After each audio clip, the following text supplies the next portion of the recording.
Hey, how's everybody doing? Welcome back to Ask That Podcast here on YouTube. Yeah, got a good one this time. Now, I'm of a generation where back in the day, if you saw the words National Lampoon above the title, you knew, okay, you're going to get a great comedy.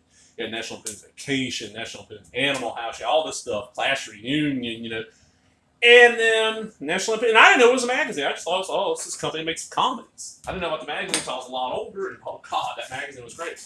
Well, the magazine kind of went down, and eventually they just sold the rights, and it became where you want your movie to have National Lampoon about the title, pay us this money, and we'll do it. This is one of those. This is one of the better ones. This is one where I've never even heard of this. Back in the day, this will tell you how long ago it was. This was like 2006. There was y'all know what BitTorrent is. There was a torrent tracker called Tracker 3. And it was just oddball stuff. Well, I see something pop on there called National Lampoon's Barely Legal. Man, I'll take a shot. I'll download it.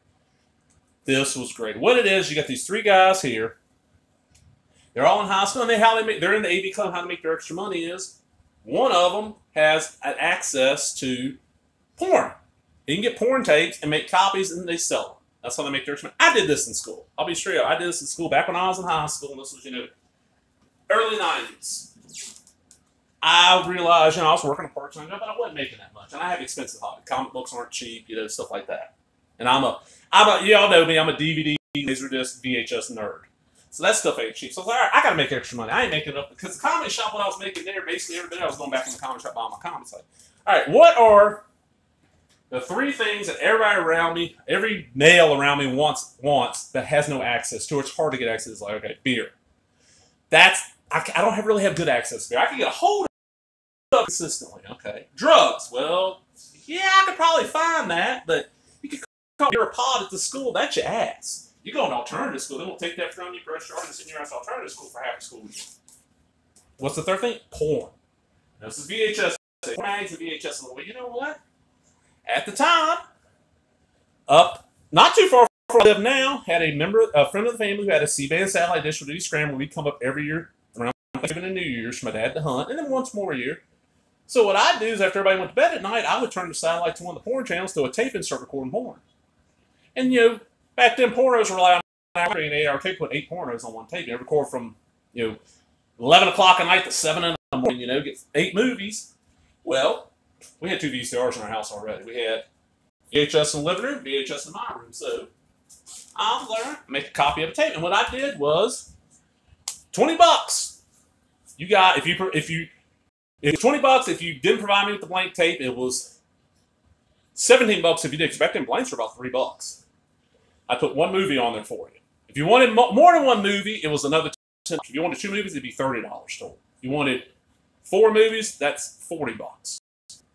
And the rule was, I brought it to you. It's unlabeled, and if you got caught, you didn't get it from me. Because if you got caught and ratted my ass out, I ain't taking the fall. And I did this all throughout high school. So, copies of porn.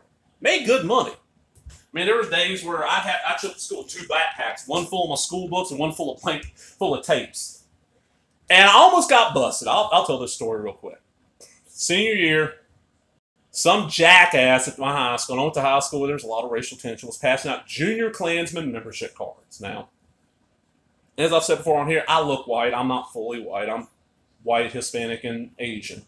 But I look white. And back then, I didn't know. I didn't know until almost I was out of high school that I had Hispanic and Asian blood in me at all. I had no clue. So I was white. Well, I had a shaved head. I got thick hair. I get hotties. So I kept my head shaved. It's the only reason I did. Well, the new vice principal assumed, he's got shaved head. He's a skinhead. Calls me. I'm in first period class. What's up, Russell? I'm going to mention you. We've got my buddy Russell sitting there in front of him. We're talking. And the school cop comes to the door. Hey, I need Newt.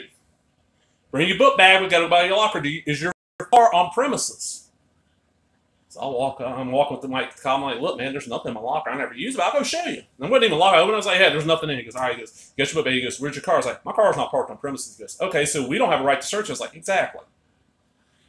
He goes, look. He goes, can't tell you what you're getting called in for, but trust me, you're not going to get in trouble. I know you well enough. I know you ain't got nothing to do with it. Be honest with the guy. Okay, cool. Not a problem.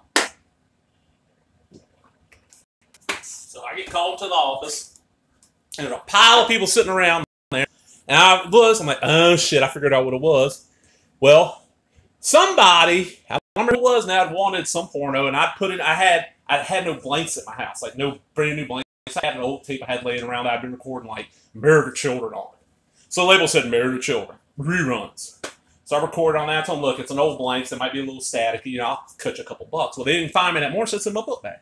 I called the vice principal's office. He wants to search my bag. Like, he finds the tape. I can go get a VCR, put this in right now, and see what's on. I was like, dude, what's those on the label? It's Married with Children reruns. He got a VCR. He would have seen it was Sweat or One Night in Bangkok or Tastes Like Candy or Erotic Diary of Cody Nicole or Butts Motel 2 or Rear Ended or one of those, you know. But he didn't. And what it was is they thought one of the black school cops was sitting there in a chair next to me. He's like, you have an issue with Joe's then being here? I'll get the other cop. I'm like, I got no issue with Joe being here. And Joe started laughing because I had dated Joe's daughter the year before. And this guy was trying to railroad me. He didn't like me. And this is what ended up, a lot of people got caught with these cards and got sent home for gang-related material. That's how they got them. Gang-related materials they got them for. Well, one of the guys that got caught, dad was a lawyer, and came up there and was like, how can it be gang-related material when it's an organization recognized by the U.S. government? It's not considered gang. And it got dropped, but word got out real quick to all who got caught with them, and trust me, they some shit. Very legal. So these guys are doing that, and they're selling it. Well, they realize that they made their own porn to make even more money, so they go and recruit a girl from a strip club and start filming their own porn. What was it like? Buy virgins for virgins. Just a funny little movie. And you got, like, I think Horatio Sands is in this. Yeah, Horatio Sands.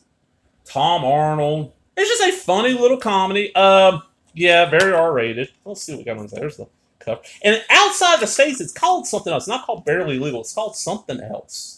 Maybe because of the connotation of that name. But not a bad little movie. It's one of those where I had a bootleg forever. Forever and ever. And this is one where I'm at pawn shop, their store, and I say, oh, 50 cents. I'll pick it up. Funny little comedy. It's one of the few modern, and this ain't that modern, but a few made after about 90 National Lampoon films that's worth watching. So if you find a copy, give it a watch. But I'm going to go ahead and get out of here. So hope you enjoyed that. If you did, give me that thumbs up, leave a comment, subscribe, all that other bullshit. Talk to everybody later. Bye-bye.